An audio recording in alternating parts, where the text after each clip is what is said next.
Well, it's July 29th, Sunday, and the garage is still looking like a major mess because it's in a major thrash working on the car. That's the way my garage is always, working on a car, a mess.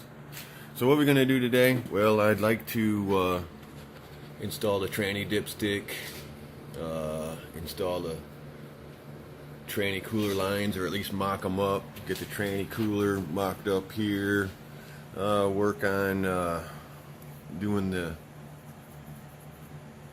fan for the radiator, mocking that sort of stuff up. I'm waiting on different lines, fittings for the fuel, so I can't really do anything about that. Them should be here tomorrow. So just small things, maybe installing the overflow, going back to the parts store, getting the correct hoses, getting them mocked up, taking them ones back. There's a lot of mocking up yet to do, things like that. Over on this side, right there, that plug is right there. That's an oil pressure sender. So I got a fitting for that in the line. It's going to go through that hole with a grommet, because that one there is my throttle cable. And then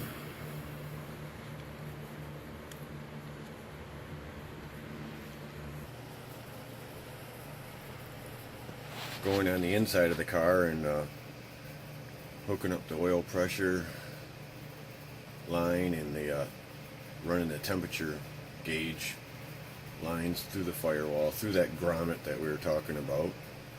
And then maybe installing the shifter, getting some wiring going on here for all the switches that are going on. I'm going to have an ignition switch, because with this car, with the high compression, I'm going to actually roll it over and then flip the switch. So the switch is going to be over here, because I'm going to be using the right hand to roll the key switch, and then with my left hand flipping the ignition on.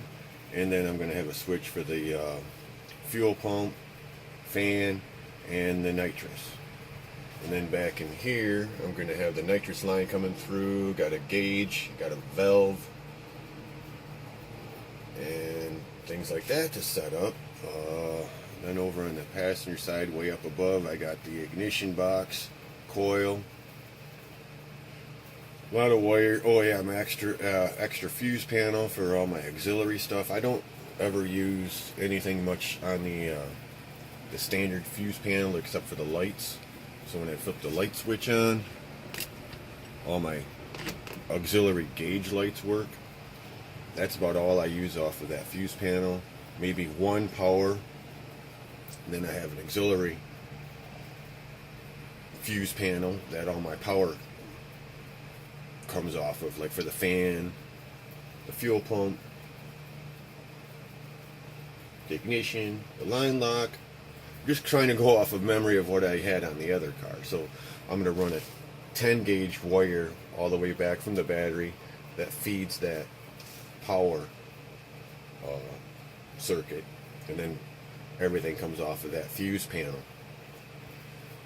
It worked in the past. That's the way I like it. I don't like to use anything more off of the factory one up there than I have to. That way I don't put loads on that thing. So, oh, and I got new seat belts to hook up. So yeah, okay.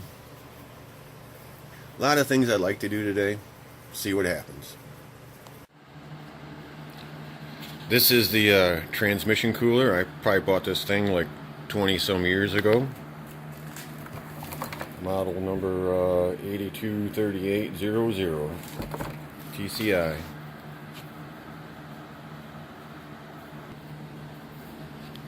And it uses -6 fittings. I forgot that these are female. So in order to put my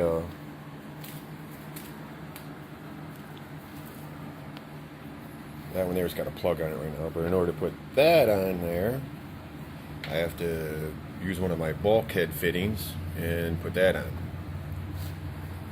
And I'm not going to use these supplied things that go through the fins and go through the radiator and stuff. I'm going to put some clamps around there and make a bracket. Kind of like these, but them are just a little bit too small. These are 3/8. I have to get some of those too. So I'm just gonna mount them around the tube and then have a plate come down and attach it to the core support of the radiator. Kind of like that right there. Put one up here, one there, one there, one there, run a bracket, have it all secure.